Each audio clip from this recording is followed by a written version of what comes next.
গ্রামের একদম শেষ মাথায় ছিল একটা ঘন বাঁশবন। সন্ধ্যার পর ওখানে কেউ যেত না, কারণ মানুষজন বলতো সেখানে নাকি কেউ বাঁশের ফাঁকে ফিসফিস করে কথা বলে।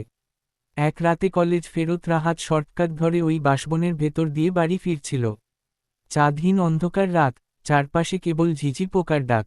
হাঁটতে হাঁটতে হঠাৎ তার কানে ভেসে এলো কারো হালকা ফিসফিস।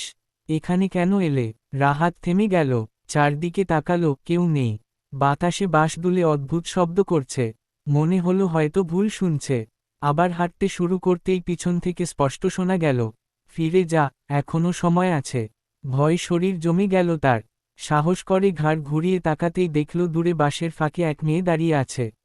সাদা শাড়ি, চুল পুরো ভেজা যেন, চোখ দুটো জ্বলজ্বল করছে। রাহাত চিৎকার দিয়ে দৌড়াতে শুরু করল।